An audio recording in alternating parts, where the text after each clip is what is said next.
or any minor accidents, and at least one trained first aider is on board the vessel at all times. Please also be aware that any form of smoking is not allowed on board the vessel. Rest assured you are in safe hands. Please relax and enjoy your trip along the River Dee. Today you are cruising along the River Dee aboard the Lady Diana. It was built in 1980 to a design by the previous owner of this company, Bob Adamson, and launched the following year in 1981. The vessel was named in honor of Lady Diana, who also in 1981 married Prince Charles, thus becoming not only Princess of Wales, but also Countess of Chester. The Lady Diana has always operated exclusively at Chester. The River Dee rises in the mountains of Snowdonia in North Wales, just to the west of Lake Bala. After flowing northeastward along the broad valley to Corwin, it plunges down the beautiful vale of Llangollen before leaving the Welsh foothills near Bangor-on-Dee. It then meanders northeast through the Cheshire Plain before eventually swinging northwestward at Chester. After flowing over the Chester Weir, then under the Old Dee Bridge, it then progresses another 18 miles along the Dee estuary, finally discharging into the Irish Sea. Although not particularly long, at approximately 80 miles, the River Dee today proudly represents an internationally famous example of advanced water management. In simple terms, water is stored in reservoirs during periods of heavy rainfall, and then released back into the river by controlled sluice gates, thus supplementing the natural low flows and permitting constant extraction, while still maintaining a reasonably constant volume of water in the river. By these means, almost 200 million gallons can be extracted daily by 5 water authorities, while still allowing approximately 80 million gallons to flow onwards to the sea. This process was initially set up in the early 19th century to allow a constant supply of water to the local canal system. Thomas Telford, the Scottish engineer, famous for his canal, road and bridge building expertise, was the forerunner in this endeavour, and although today the system is much modernised, nonetheless the same principles are still applied. During your cruise today, you may see mallard ducks, waterfowl such as moorhens and coots, herons, cormorants and swans. In the UK, all swans belong to the reigning monarch. The most common type to be found on the river is the mute swan, the largest native British bird, with a wingspan of more than 6 feet.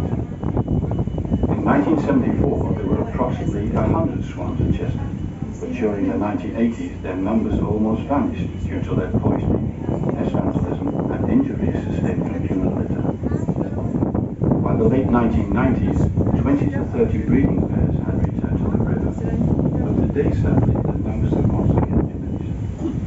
Recent evidence suggests that for whatever the reason, the swans have possibly just relocated for a while to the nearby canals, lakes, and other local rivers close to Chester. If you're really lucky, you may even see a black cormorant on the riverside or standing on the weir. Should it have its wings fully outstretched, then it has probably just eaten and is now digesting its meal. What you are unlikely to see is exactly what's in the river. There used to be 2 main types of fishing on the river, both under license of course. Below the weir, in the lower reaches of the river, salmon fishing was undertaken commercially for decades.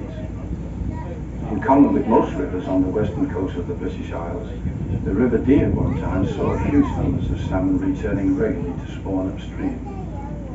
In 1997, for example, the salmon were so numerous during their return to the sea after spawning that some mistakenly leapt into many of the rowing boats at the quayside. Of course, being good upstanding citizens, the crew returned them to the river, thus allowing them to continue their journey. In more recent times, the National Environment Agency bought up all the traditional fishing concessions in order to preserve fish stocks, thus ending commercial salmon fishing below the weir. In more recent times, the National Environment Agency bought up all the traditional fishing concessions in order to preserve fish stocks, thus ending commercial salmon fishing below the weir. Above the weir, coarse fishing still takes place using rod and line. The River Dee is home to many fish, including the likes of chub, perch, roach, dace, bream, pike, and salmon, of course. On the subject of boating, I'll bet that not many of you are aware that Chester holds the distinction of having the oldest regatta in the country. In 1814, more than 10,000 people lined the riverbanks for a regatta in celebration of the defeat of Napoleon Bonaparte. The following year he escaped from captivity and regathered his scattered forces, only to suffer another devastating defeat at the Battle of Waterloo. Naturally, Chester celebrated once more with yet another death. Cambridge held its first regatta in 1829, whilst Henley-on-Thames, generally regarded as Britain's principal international rowing event, only held its first regatta in 1839. For the moment, ladies and gentlemen, there will be a short break in the commentary until the commencement of the return part of the cruise, after which point some of the more interesting views from the river will be outlined, hopefully, for your further enjoyment.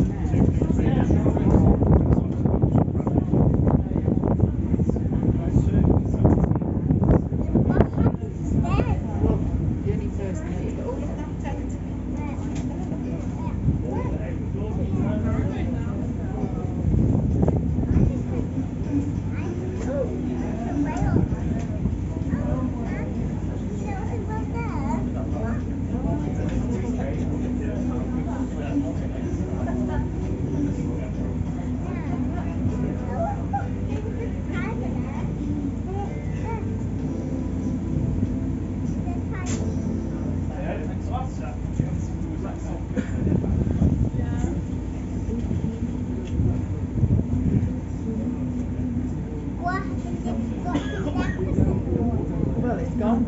Whatever you drop in the water, it's gone. It's gone for good.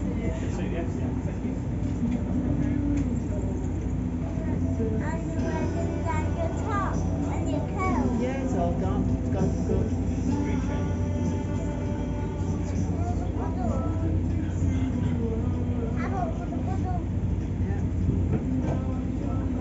What happens if you got just shoes and you pop Well, your leg? I'll have nothing left.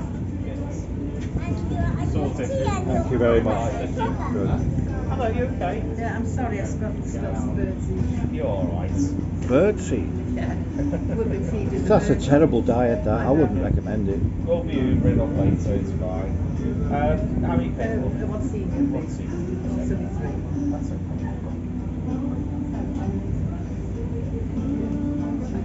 That'll be £8 plus £20. It's your only pass, yeah. On this side and the other side. What's that wooden boat? A wooden boat, is it? Up there. Great. Good ticket. Thank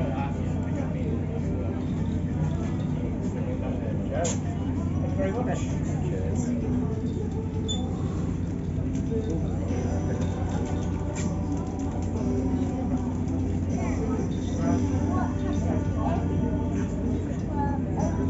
You haven't got such things as a carrier bag, your dad says. I'll have a look for you. Yeah. Split it. Split the bag. Yeah, I'll have a look for you in a moment. Okay. Hello, you okay? You see.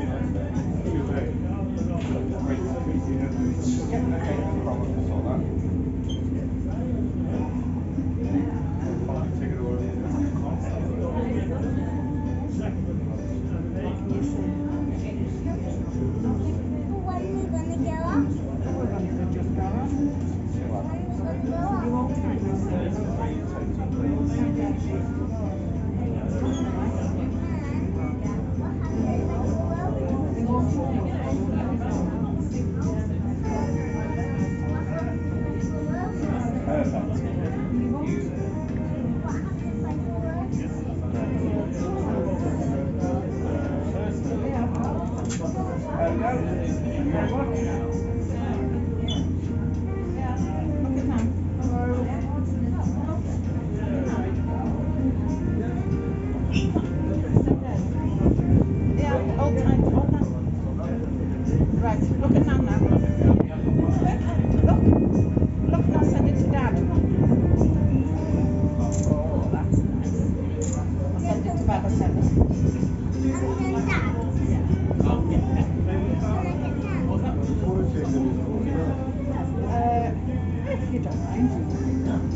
As the vessel turns to begin the return part of your cruise, take note of the large white building with the very long window. It is known as Carlton Villa. It was the site of a Roman villa almost 2,000 years ago, and it's still possible to see part of its base below the modern foundations. Further upstream is a stretch of water, known locally for quite obvious reasons as the Long or Straight Mile. Many British rivers do not have stretches quite like this, and consequently many international rowing teams, including the junior members of the British national squad, regularly visit here for practice. A little further beyond this straight section, the river begins to twist and turn, eventually passing through the estate of the Duke of Westminster. The family's name is Grosvenor, and the present Duke owns some 11,000 acres here just south of the city. His home is known as Eaton Hall and has been a family possession since the 15th century. The original Grosvenors were actually kinsmen of William the Conqueror himself, and as Norman Earls, they control most of the land around Chester. Today, not only are they the biggest landowners in Chester, but also in London, with properties in areas such as Grosvenor Square, Belgravia and Mayfair. As the vessel moves on downstream, almost immediately note the large glass-fronted building on the right-hand side, known as the Red House. It was actually painted a vivid red until quite recently, but toned down to its present colour to blend in more naturally with the river environment. There has been a public house on this site since 1850. A tea room was installed in its riverside gardens in 1890, followed by a ferry service which operated from 1900 until the early 1950s. Today it is a modern restaurant. A little further on, note the large apartment block. Built in 1979, it is known as Riverside Court. From 1868 until the 1970s, this was the site of another public house and lodgings known as the White House Hotel. The hotel provided rowing boats for hire, and it too ran a ferry service until the onset of the Second World War. Beyond Riverside Court, and continuing for quite some distance on the right-hand side, look out for some riverside wooden cottages, which were once part of the property of the large houses to the rear. Over the years, many of these riverside homes prices vary considerably depending on their size and quality, but are quite expensive considering that the owners cannot live in them and insurance is difficult because of the likelihood of flooding. Now turning to the left-hand side and far away in the distance, you will soon be able to see part of the city skyline. To begin with, look out for the four turrets atop our majestic cathedral. Originally, this was the site of a 7th century Saxon minster, but following the arrival of William the Conqueror in the 11th century, the first Norman Earl of Chester, Hugh Blanche, authorized the building of an abbey here in 1092. In 1540, along came Henry VIII, and in order to divorce his first wife, Catherine of Aragon, he split with the Church of Rome, making himself head of the newly formed Church of England. From this point on, Chester's Abbey became its cathedral. In 1992, Chester celebrated its 900th anniversary, firstly as an abbey and then as a cathedral. Queen Elizabeth II herself joined Chester's celebrations by granting Lord Mayor status to the city in recognition of its historical importance. Since 1228 we've had a mayor, now we have a Lord Mayor. Just to the left of the cathedral, note the tall pointed tower standing high above Chester's Town Hall, seat of local government since it was built in 1869. Very much in the style of a French chateau, but surprisingly designed by a young Irishman, William Lynn Belfast, when only 29 years of age. Still on the left-hand side, but sweeping well to the right, you will notice a tall chimney. This is Chester's lead shot tower. This tower was built in 1799 to provide lead shot, otherwise known as musket balls, primarily for use as ammunition in the Napoleonic Wars. Although a number of such towers were built at this time, Chester's Tower remains not only the oldest of the 3 towers in the UK, but as a reminder of those. I'm sure you will have noticed that for quite some time we've been travelling around the long way to the river.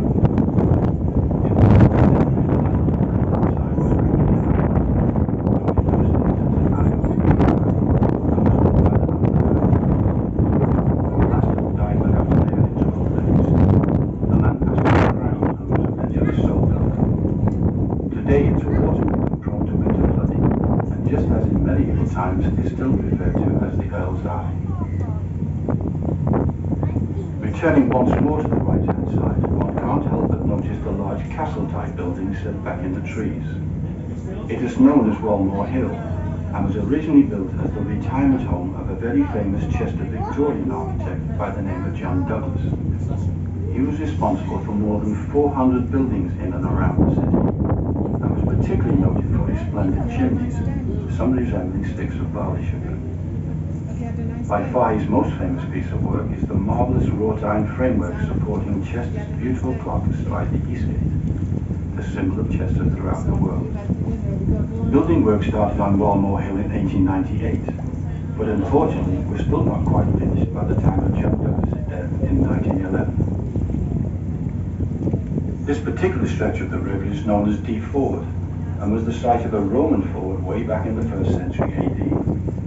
It's quite shallow here even today, and it's still possible to walk across at this point without getting one's hair wet. Now in view on the right-hand side is a splendid 19th century cream building with a red roof. Once the residence of a wealthy Victorian family, it is now divided into self-contained apartments. Many of the buildings from this point on were constructed around the mid-19th century, in most cases for the well-to-do people of the day. The railways came to Chester in the 1840s and tourism started to boom. The city also became a fashionable centre for the rich and famous, many of whom chose to build their houses in the suburbs. This particular area, known as Borden, approximately 1 mile from the city centre, was just one of them. Today, many of the buildings have been split into apartments or taken over by various business concerns. This suburb was also very significant 2,000 years ago. The Romans of the day discovered natural water springs in the vicinity and pumped their supplies into the city by means of lead pipes and an aqueduct. Our modern city today takes some of its water supply from this same area. Shortly coming into view on the right-hand side and standing out very prominently is the lovely Church of St. Paul. Although initially built in 1830, it was comprehensively restored in 1876 by that same previously mentioned Victorian architect, John Douglas. Between the church and the buildings below is a small lane known as Back. Today, the lane is not visible from this viewpoint, but in medieval times it ran all the way down to the river's edge. To explain this strange name, one has to go back to that period and the practice of witchcraft. Ladies, under suspicion,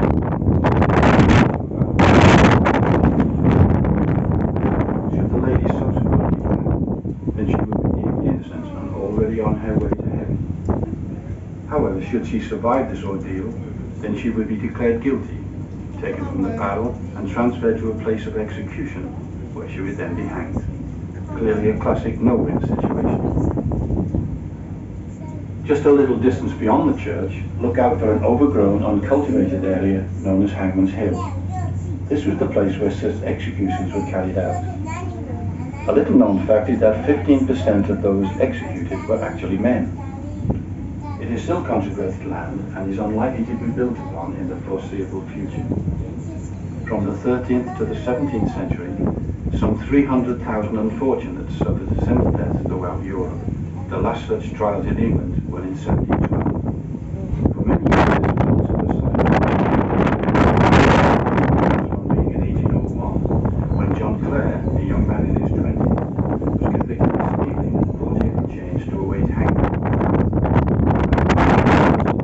He then drowned trying to swim across the river to safety. Nonetheless, he was dragged and hanged anyway. Well over an hour. This spot stopped forthwith. However, they still continued elsewhere in the city until 1866, and the business as a whole stopped completely 2 years later in 1868. Just ahead of the right, partially hidden by the huge trees, look out for the very tall red brick building, in appearance just like a fairy tale castle. This was once the home of the author Thomas Hughes, who amongst other literary works wrote Tom Brown's School Days. Published in 1856, it recounted some of his experiences at Rugby School. As a member of the legal profession, he moved to Chester in 1882 as a county court judge, and had this beautiful mansion built overlooking the river, where he lived until his death in 1896. Uffington House was named after the town in Berkshire, where he was born in 1822.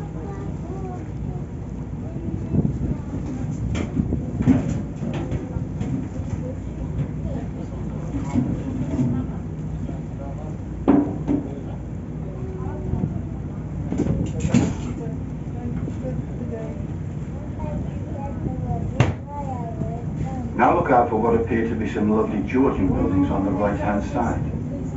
Known as Diva Terrace, they were actually built by the Victorians. Diva was the name given to the city 2,000 years ago by the Romans, in honor of the Celtic goddess of this very same River Dee on which you are now sailing.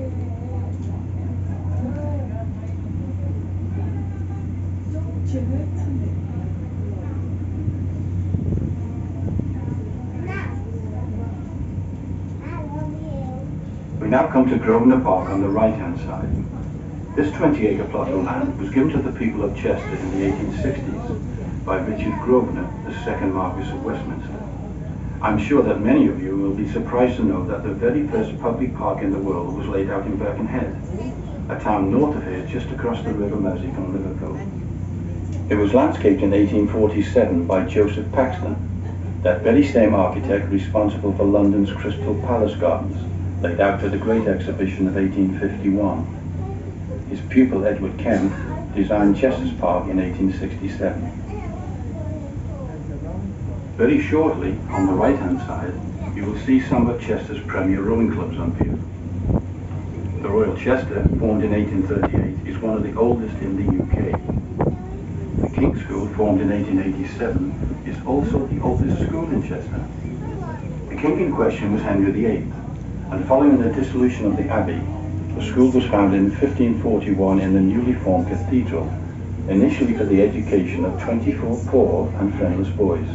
By 1960, the school had expanded significantly, causing a move to new premises just south of the city. In 2003, the school became fully co-educational. Beyond the Boathouse Inn, dating from 1850, is the Grosvenor Rowing Club, formed in 1869, using the family name of the Duke of Westminster, whose estate lies further upstream. The large buildings on the left-hand side were built from the mid to late 19th century, once again for the well-to-do people of the day. Nowadays, many have been converted into nursing homes and the like. With the arrival of the railways in the mid-19th century, so people flocked to the city. Many of the rich people naturally chose to live in the suburbs next to the river, just like the area of Queen's Park on the left. And in 1852, a suspension bridge was built as a pedestrian linkage of the city. The present bridge replaced the original in 1923. Some of you may have seen or heard of Brown's department store in the city. Founded by Susanna Brown in the late 18th century, it later went on to become one of the best shops in the north of England. It was this same family who in the 1880s provided funds for necessary restoration work and the planting of the grove of lime trees, which you can see all along the right-hand side of the river. Today the area is simply known as the Groves. On the left-hand side, immediately opposite the landing stage where you boarded the vessel, look out for a very large building with classical pillars. It was originally built in Neo-Georgian style in 1937 as the headquarters of the Army's Western Command. The Army moved out in 1997 and the building is now part of the city's university complex. Its reputation as a distinguished training college since 1839 led to university status being granted in 2005. In the distance, note the Old Dee Bridge. Built in the 14th century, it replaced a number of partly wooden structures washed away in high floods and tides. There is recent archaeological evidence that parts of its base on the downstream side are of Roman origin. A tower on the left-hand side was demolished in the 1780s.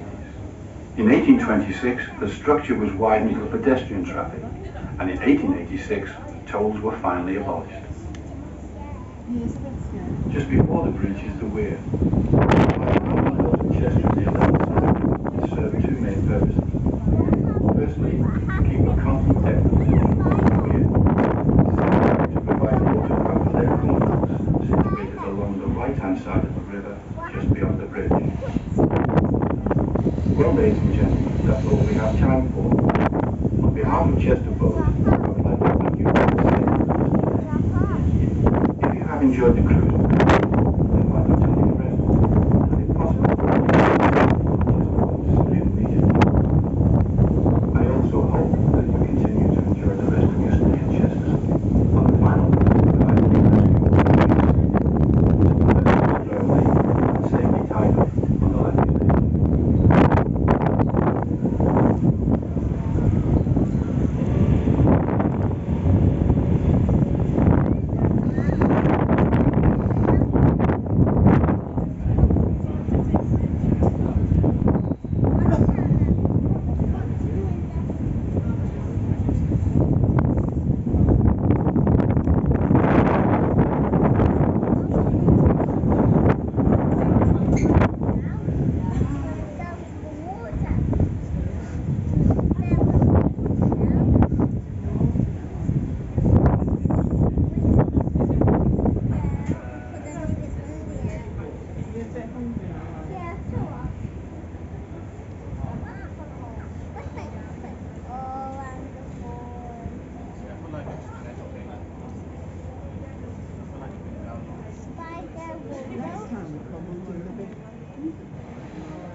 Now